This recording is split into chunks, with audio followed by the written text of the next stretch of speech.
مرحبا مشاهدي الكرام على قناتكم ديما الجديد إلى هذا الفيديو بخصوص الفنانة اللبنانية مريم فارس والأغنية التي ستجمعها بنيكي ميناج ومالوما بمناسبة انطلاق كأس العالم 2022 بقطر. لا زالت الفنانة مريم فارس تتصدر الترند في معظم الدول العربية على تويتر منذ إعلان مشاركتها بحفل كأس العالم مع كل من النجمين العالميين مالوما ونيكي ميناج. كواليس تصوير أغنية توكا تاكا التي نشرها المنتج اللبناني وسيم صليبي عبر انستغرام تجمع بين مريم فارس ونيكي ميناج ومالوما بمناسبة انطلاق كأس العالم 2022 في قطر. وتداولت مواقع التواصل الاجتماعي جزءا من مشاركة مريم وهي ترقص وتغني بالعربية قائلة: السلام عليكم، خلوا الفرحة بيديكم، أبشروا بالخير يجيكم، فيفا الحب تهديكم وتحقق أمانيكم.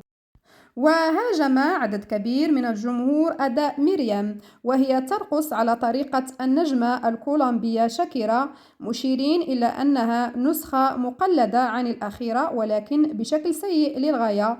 وانتقدوا أيضا بدلة الرقص التي اعتمدتها مريم في الأغنية، مشيرين إلى أنها لا تعكس الهوية العربية كون المونديال يقام في قطر.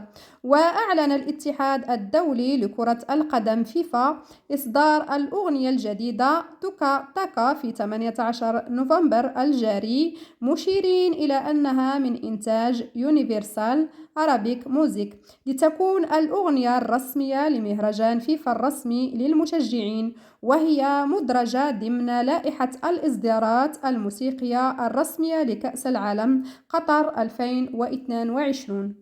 في نفس السياق فإن البرنامج الإسباني البروغرامادو أنا روزا أكد أن شاكيرا لن تشارك بعرض غنائي خلال حفل الافتتاح، إذ قال: لقد أكدوا لي أن شاكيرا لن تظهر للغناء في حفل الافتتاح لكنها ستلعب دورا ما طوال المونديال.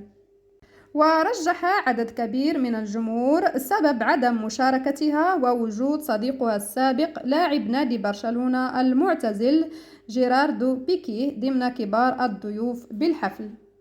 شكرا لكم مشاهدي على متابعتكم للفيديو. كان هذا ما يخص الفنانة مريم فارس وأغنيتها التي ستكون في افتتاح كأس العالم بقطر.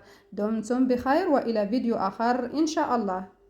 بإيديكم وتحقق أمانيكم. مونديال.